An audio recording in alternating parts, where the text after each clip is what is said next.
साई राम बच्चों, कैसे हैं मेरे बच्चे? अच्छे से है ना? मजे कर रहे हैं और पढ़ाई भी कर रहे हैं ना? हाँ, चलिए आज की कक्षा की शुरुआत करें। और आप तो जानते ही हैं कक्षा की शुरुआत हम कैसे करते हैं। हाँ, ओमकार से। चलिए करें, आइए।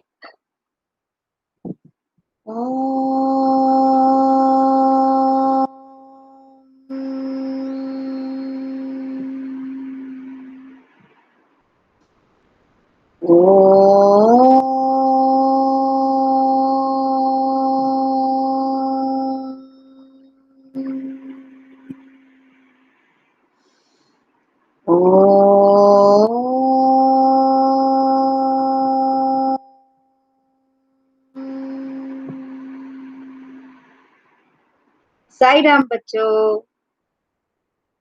बच्चों, जैसा कि आप जानते हैं हम पढ़ रहे हैं पाठ पाठ 10, है ना? पाठ 10 पढ़ रहे हैं और उसका क्या नाम है? क्यों क्यों क्यों और कैसे कैसे कैसे, है ना? मल और कैसे कैसे लिया, ये देखिए, है ना? याद आया आपको? ये देखिए, है ना? क्यों जी मल और कैसे कैसे लिया, दो दोस्त थे, है ना? हमने ये पाठ पढ़ा है। इस पे कठिन शब्द भी किए, शब्दों के अर्थ भी किए, वाक्य रचना। और कल हमने ये पहला अभ्यास हल किया था, है ना? गुरुजी थैली में क्या ले जा रहे थे, क्यों जी मल और कैसे कैसे लिया। अगर तुम दोनों के बीच में मिलने पर तुम दोनों इनके बीच में कैसे भटकते रह जाओगे। और फिर शिवदास ने गुरुजी को थैली देखकर अपनी गाड़ी क्यों दी, ये हमने किया। इसके बाद हमने दूसरे अभ्यास का भी पहला प्रश्न किया था, है ना? कि रोटी को अलग अलग नाम से पुकारा जाता है तो उसके अलग अलग नाम करे पता करके लिखना था। मैंने आपको होमवर्क भी दिया था, है ना बच्चों? आपने किया ही होगा कि 4 नाम तो मैंने बता दिए आपको, और अपने भारत के प्रदेशों में क्या क्या कहते हैं रोटी को वो ढूंढ के लिखना है। आशा है आपने लिखा होगा, ढूंढा होगा और लिखा होगा। चलिए इसका अगला प्रश्न हम देखते हैं। तुम्हारे घर में आटा सानने को क्या कहते हैं? आटा गूंथना, आटा गलाना, आटा मलना या कुछ और? तो बच्चों, इसका उत्तर ये है कि आ, हमारे घरों में जो है वो हमारी संस्कृति के हिसाब से, या हमारे हम जहाँ के रहने वाले हैं, हम जहाँ जिस क्षेत्र को हम बिलोंग करते हैं उस हिसाब से हमारे यहाँ ये लैंग्वेज जो है वो यूज की जाती है। तो किसी के घर गूंथना बोलते हैं, किसी के घर गलाना बोलते हैं, किसी के घर मलना बोलते हैं, किसी के घर भिगोना बोलते हैं। तो उसमें कोई दिक्कत नहीं है ना? तो कुछ भी जैसी हमारी लैंग्वेज हो, बस ये प्रश्न इसलिए दिया गया है कि आपकी जो शब्दकोश है वो बढ़े, आपको और शब्द पता चले। जैसे चपाती और रोटी, इसके नाम हमने लिखे ना, वैसे ही आटा गूंदने को, आटा सानने को क्या कहा जाता है, अगर हम करेंगे तो हमें दूसरे क्षेत्रों के बारे में भी ज्यादा से ज्यादा पता चलेगा। ठीक है बच्चों, अगला प्रश्न है, गुरुजी कौन से आटे की रोटी खाते थे? अपने साथियों, घर के बड़ों से पता करो कि क्या किसी और चीज की रोटी भी बनती है। उनके नाम लिखो, यदि उसका दाना या बाली मिलती है तो उसे भी अपनी कॉपी में चिपका दो। ठीक है बच्चों, तो आपको प्रश्न समझ में आया? सबसे पहले तो गुरुजी कौन से आटे की रोटी खाते थे? याद करो, गुरुजी के थैले में कौन सा अनाज था? गेहूं थे, है ना? तो गुरुजी कौन से आटे की रोटी खाते थे? गेहूं की रोटी खाते थे, है ना? और अब अगर अपन सबसे पता करें कि क्या किसी और चीज की रोटी भी बन सकती है, तो हाँ बच्चों, बहुत सारी चीजें हैं जिनकी रोटी बनती है। ऐसा वो शायद ही कोई अनाज हो जिसकी रोटी न बन पाए, है ना? देखो, गेहूं के अलावा ज्वार, ज्वार भी एक बड़ा स्वादिष्ट अनाज होता है। बाजरा, ज्वार, बाजरा, मक्का, मक्का तो सब जानते हैं ना, भुट्टा, है ना, खाते हैं ना भुट्टे को भून के। पर आप जानते हैं भुट्टे के दाने निकाल कर उसको सुखाकर उसको भी आटे के रूप में इस्तेमाल किया जाता है, उसकी बड़ी स्वादिष्ट रोटी बनती है। और अक्सर वो ठंड के दिनों में खाते हैं, सर्दी के दिनों में खाते हैं, है ना। मक्के दी रोटी और सरसों दा साग, ये तो पंजाब का स्पेशल खाना है। आपको पता है हमारे भारत के उत्तर में पंजाब राज्य है ना, वहां का सबसे प्रसिद्ध खाना है ये मक्के की रोटी और सरसों का साग। तो मक्के की भी रोटी बनती है। चना, चना जानते हैं ना आप, चना से चने की दाल भी बनती है और चने की दाल से बेसन बनता है। बेसन की भी रोटी बनती है, पता है आपको। बेसन की पूरी भी बनती है, आपने देखा, आपने नमकीन पूरी खाई है ना, बेसन की, मम्मा बनाती होगी। बेसन की नमकीन पूरी बनती है। कुट्टू का आटा, कुट्टू एक तरह का अनाज होता है जो हम उपवास में इस्तेमाल करते हैं, व्रत में इस्तेमाल करते हैं, है ना। तो कुट्टू के आटे की रोटी जो बनती है वो आप व्रत में भी खा सकते हैं। तो और उसके अलावा चावल की भी रोटी बनती है ना। चावल को पीस के जो हम उसका आटा बना लेते हैं उसकी भी रोटी बनती है। और चावल को भिगो के जब हम पीस के बनाते हैं तो उसकी भी रोटी बनती है, उसको डोसा भी कहते हैं। पता है ना आपको, वो भी तो एक तरह की रोटी है ना। पता है कि नहीं आपको। हाँ, तो डोसा तो सबको पसंद होगा, है ना, डोसा सब खाते होंगे। तो देखो बच्चों, कितनी सारी चीजों की रोटी बनती है ना। गेहूं के अलावा ज्वार, बाजरा, मक्का, चना, कुट्टू का आटा, चावल, है ना, सिंगाड़े का आटा, इसकी भी रोटी बनती है। ठीक है बच्चों। तो अब आपको एक काम करना है कि आपको यदि कहीं इसके दाने मिलते हैं तो आप एक सुंदर सी आकृति बनाइए, उस आकृति के बीच में आप थोड़ा सा फेविकॉल लगाइए और उसके ऊपर ये दाने चिपका दीजिए। आप जिस जिस के दाने आपको मिले, गेहूं, ज्वार, बाजरा, मक्का, चना, कुट्टू का आटा, जिस जिस इसके चीज के आपको अनाज के दाने मिले, दाने चिपकाना है पर आटा नहीं। हाँ, आटे से तो कॉफी चिपक जाएगी।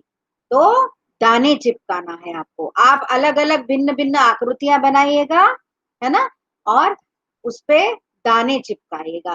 भावना मैडम भी आपको क्राफ्ट में बनवाती है ना। तो उसी तरह से आप इसको भी बनाइएगा। आप अगला प्रश्न लेते हैं। रोटी क्या ऐसे बनेगी, कैसे बनेगी। आटे को सानेंगे, गेहूं को पिसवाएंगे, आग पर फुलाएंगे, तवे पर पकाएंगे, चकले पर बेलेंगे, गरम गरम खाएंगे। नहीं तो फिर कैसे।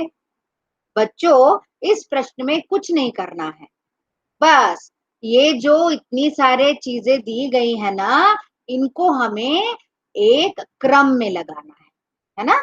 इनको एक, कि सबसे पहले क्या होगा, फिर उसके बाद क्या होगा, फिर उसके बाद क्या होगा, ऐसे हमें एक क्रम में लगाना है। आइए हम लगाते हैं।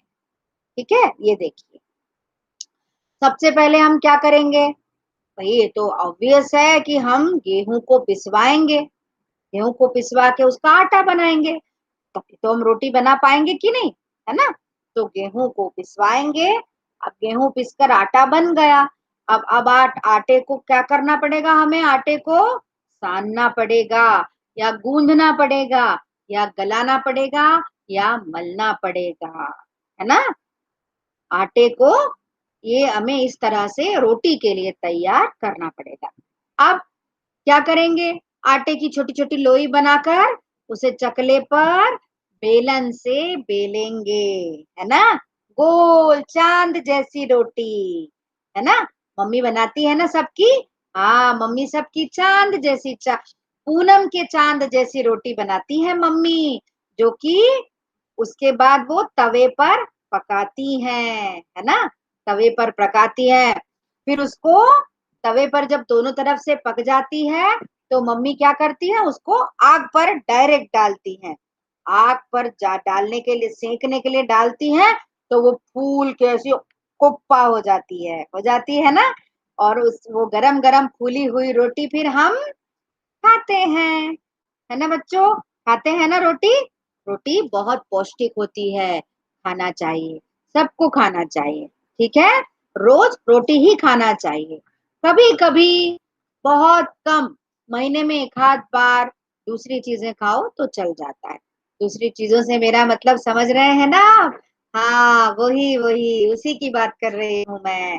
वो पतली पतली लटकती है जो, है ना।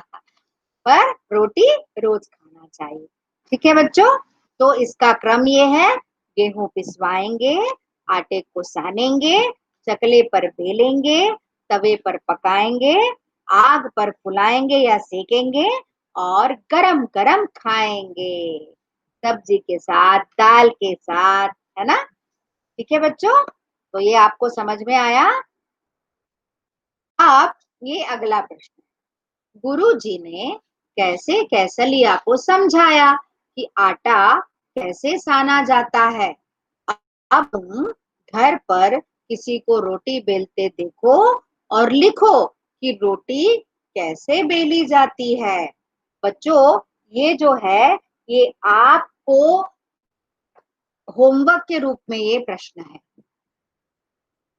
आपको मम्मी को या दादी को देखना है कि वो रोटी कैसे बेलती हैं, आटा कितना पतला होता है, कितना गाढ़ा होता है ना, ताकि उसकी रोटी बेली जा सके। उसको सूखी जो सूखा आटा लगाना पड़ता है रोटी बेलने के लिए, कितना लगाते हैं उसको, है ना। ज्यादा भी नहीं लगना चाहिए, नहीं तो वो आटे पे चिपक, रोटी पे चिपक के तवे पर जलने लगेगा और फिर रोटी में जलने की बू आएगी। तो ज्यादा आटा भी नहीं लगाना है ना। तो ये चीज आपको खुद को करनी है।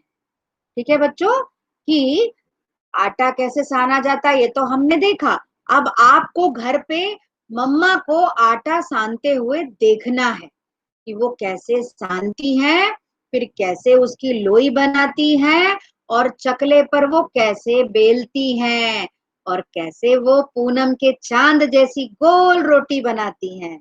आपको देखना है, फिर उसके ऊपर आपको 5 लाइन लिखना है। ठीक है, लिख के रखेंगे ना? पक्का जरूर करेंगे ना आप? मुझे पूरा विश्वास है कि आप जरूर करोगे। ठीक है बच्चों, तो बच्चों आज हम इतना ही करते हैं, क्योंकि इसके अगला जो प्रश्न है ना, रोटी बनाने के लिए कितना कुछ काम करना पड़ता है, जैसे सानना, बेलना आदि।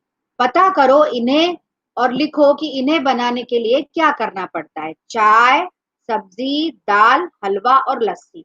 तो ये प्रश्न बच्चों ज्यादा बड़ा है, और अगर आज हमने ये लिया तो आपके लिए काम थोड़ा बढ़ जाएगा।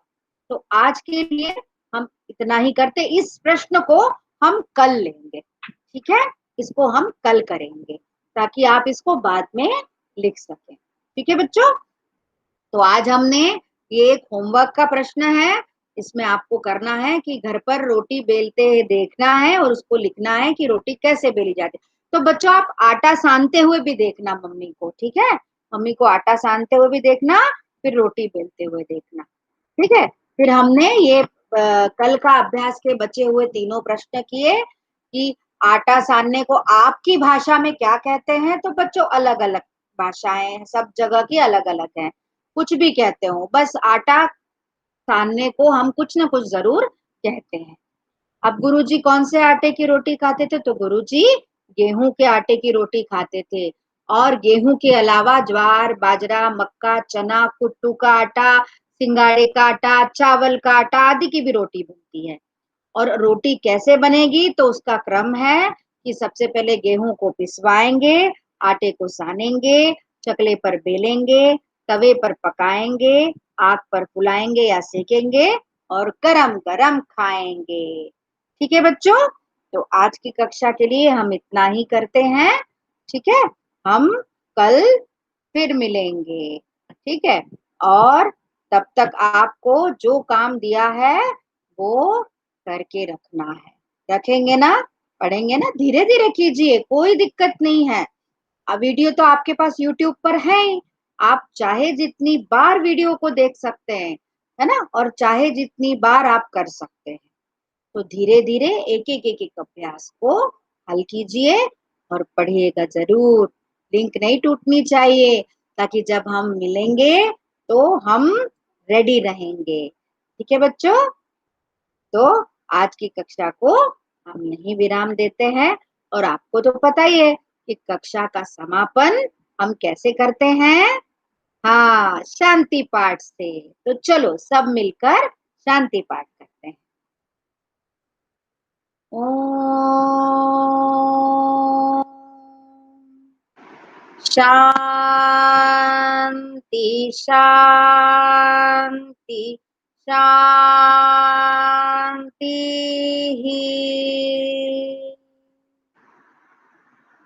साई राम बच्चों, बाय बाय, कल फिर मिलेंगे।